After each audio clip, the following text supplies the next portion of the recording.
Hello दोस्तों, मैं आपका दोस्त और होस्ट राहुल बजाज वापस से आ चुका हूं आप लोगों के लिए एक नई वीडियो लेकर। और आज की इस वीडियो के अंदर हम लोग डिस्कस करेंगे नोटिस पीरियड के बारे में। What is a notice period? Friends, आप जिस दिन अपना रेजिग्नेशन अपनी कंपनी के अंदर डालते हैं उसके नेक्स्ट डे से आपका नोटिस पीरियड स्टार्ट हो जाता है। बेसिकली नोटिस पीरियड एक वो टाइम होता है जब आप अपनी कंपनी के लिए एक स्पेसिफिक पीरियड ऑफ टाइम के लिए काम करते हैं अपनी रेजिग्नेशन देने के बाद। नोटिस पीरियड को प्रोफेशनल फ्रंट से सर्व करना बहुत ज्यादा इंपॉर्टेंट होता है ताकि आप अपनी कंपनी के सारे टास्क प्रॉपरली हैंड ओवर कर पाओ टू एंश्योर स्मूथ ट्रांजिशन। हालांकि अगर आप लोग नोटिस पीरियड सर्व करना ना चाहो तो वो भी आप रिक्वेस्ट कर सकते हो अपने एम्प्लॉयर से। What is the duration of notice period? तो दोस्तों, हर कंपनी के अपने अलग रूल्स एंड रेगुलेशंस होते हैं रिगार्डिंग नोटिस पीरियड। कुछ कंपनीज का नोटिस पीरियड सिर्फ 15 डेज का होता है, कुछ का 30 to 60 डेज एंड कुछ एक्सेप्शनल केसेस के अंदर 90 डेज का। दोस्तों, काफी टाइम कंपनीज एम्प्लॉय के हिसाब से भी डिसाइड करती है नोटिस पीरियड की ड्यूरेशन के बारे में। तो सबसे पहले अगर कोई एम्प्लॉय बहुत ही ज्यादा वैल्यूएबल है तो कंपनी ये कोशिश करेगी कि वो उस एम्प्लॉय को रिटेन कर सके। पर अगर ऐसा नहीं हो पाता है तो वो उनसे एटलीस्ट 30 to 60 डेज का नोटिस पीरियड जरूर सर्व करवाते हैं। एंड कुछ केसेस में एम्प्लॉयज को नोटिस पीरियड सर्व करे बिना ही रिलीज मिल जाता है। What is the importance of notice period? तो चलिए अब डिस्कस करते हैं कि नोटिस पीरियड को इतनी ज्यादा इंपॉर्टेंस क्यों दी जाती है। नंबर 1,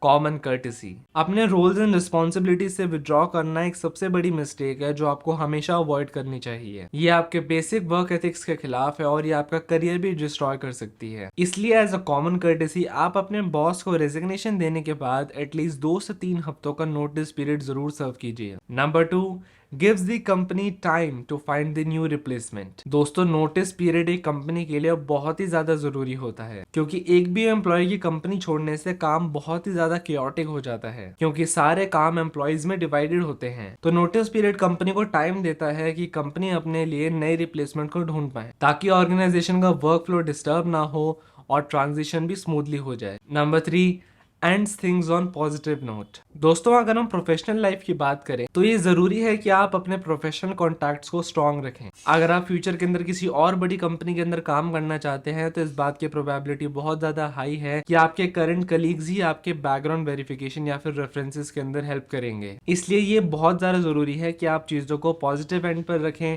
और सारी ही फॉर्मेलिटीज को कंप्लीट करें ताकि फ्यूचर में किसी भी तरीके की प्रॉब्लम ना आए। इससे आपका नेटवर्क भी बड़ा होगा और करियर अपॉर्चुनिटीज भी बढ़ेंगी। Number 4, part of the office policies.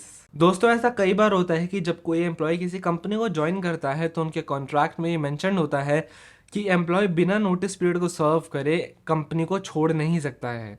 तो इसलिए अगर कोई इमरजेंसी भी आती है तो आप ये इंश्योर करें कि आप नोटिस पीरियड को सर्व करें क्योंकि ये ऑफिस पॉलिसीज का पार्ट है। How to calculate your notice period? Notice period का ड्यूरेशन आपके कॉन्ट्रैक्ट की लेंथ पे डिपेंड करता है। इन केस अगर आप इमीडिएट रेजिग्नेशन देते हैं किसी हेल्थ इशू या फिर फैमिली इश्यूज के रिगार्डिंग तो मोस्टली कंपनीज इसको एक्सेप्ट कर लेती हैं। बट ऐसे कुछ और इंपॉर्टेंट पॉइंट्स भी हैं जो आपको ध्यान में रखने चाहिए। Firstly, duration of employment with in the company. अगर कोई एम्प्लॉय किसी कंपनी के अंदर प्रोबेशन पीरियड पे है तो वो without serving the notice period resignation को डाल सकता है। Secondly, roles and responsibilities. अगर आप ऑलरेडी किसी प्रोजेक्ट के पार्ट हैं तो आपको ये ध्यान में रखना होगा कि आपके जाने के बाद क्या आपकी टीम उस प्रोजेक्ट को अच्छे तरीके से संभाल पाएंगी या फिर नहीं। तो ऐसे केसेस के अंदर आपको अपने नोटिस पीरियड के अंदर उस टास्क को कंप्लीट करना होगा ताकि आपके टीम मेंबर्स को किसी भी तरीके की प्रॉब्लम ना आए। Dos and don'ts in the notice period. तो दोस्तों, अब हम डिस्कस कर लेते हैं कि आपको अपने नोटिस पीरियड के अंदर क्या क्या नहीं करना चाहिए और क्या क्या करना चाहिए। तो हम स्टार्ट करेंगे डूज से। आपको अपना काम बहुत ही अच्छे तरीके से करना चाहिए ताकि आपकी प्रोडक्टिविटी ऑल ओवर कम ना हो। नंबर 2,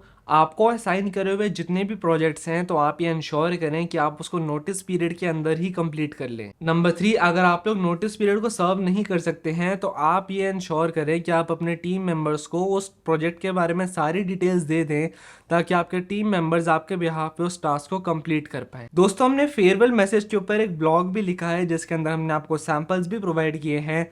तो उस ब्लॉग का लिंक मैं नीचे डिस्क्रिप्शन के अंदर डाल रहा हूं जिसको पढ़ने के बाद आप अपने खुद का एक फेयरवेल मैसेज लिख सकते हैं और अपने कॉलीग्स एंड मैनेजर्स को भेज सकते हैं। तो दोस्तों, अब हम बात कर लेते हैं डोंट्स के बारे में। नंबर 1, तो सबसे पहले आपको अपने कंपनी का नोटिस पीरियड सर्व किए बिना कंपनी को नहीं छोड़ना चाहिए। Because that sets a negative impression. Number 2, आपको अपने बॉस या फिर कलीग्स की बुराइयां नहीं करनी चाहिए, क्योंकि आपको ये नहीं पता कि फ्यूचर के अंदर कब आपको उनकी रेफरेंसेस की जरूरत पड़ जाए। नंबर 3, जस्ट बिकॉज अब आप ऑफिस की मीटिंग्स का पार्ट नहीं हो, so do not let it impact you. Number 4, आपको अपनी न्यू कंपनी या फिर न्यू सैलरी के बारे में बिल्कुल भी ब्रैग नहीं करना चाहिए, बिकॉज इससे आपकी करंट कंपनी के अंदर आपके अगेंस्ट एक गलत इंप्रेशन सेट होता है। What is the process to submit a notice period? दोस्तों, जब आप अपने रेजिग्नेशन को सबमिट करते हैं तो ये जरूरी है कि आपके रेजिग्नेशन के अंदर आपका लास्ट वर्किंग डे मेंशन्ड हो। आप अपना रेजिग्नेशन लेटर अपने मैनेजर, कोऑर्डिनेटर या फिर एचआर को सबमिट कर सकते हैं। और इसके अलावा हमने नोटिस पीरियड के ऊपर एक डिटेल्ड ब्लॉग भी लिखा है जिसको आप पढ़ सकते हैं,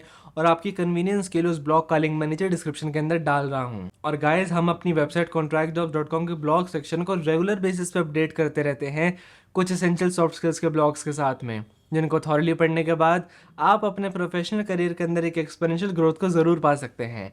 तो मैं आपको ये हाईली रिकमेंड करूंगा कि आप हमारी वेबसाइट के ब्लॉग सेक्शन को जरूर चेक कीजिएगा। सो गाइस, आज की इस वीडियो के अंदर बस इतना ही था, और अगर आपको हमारी आज की वीडियो पसंद आई हो तो प्लीज इस वीडियो को लाइक कर देना, और हमारे चैनल को सब्सक्राइब करने के साथ साथ बेल आइकन को दबाना बिल्कुल भी मत भूलना, ताकि हमारी तरफ से आने वाली सारी वीडियोस की नोटिफिकेशंस आप तक सबसे पहले पहुंच जाए। सो बस आज के लिए इतना ही। मैं मिलूंगा आपसे अगली वीडियो के अंदर, तब तक के लिए अपना ख्याल रखें एंड सुरक्षित रहें।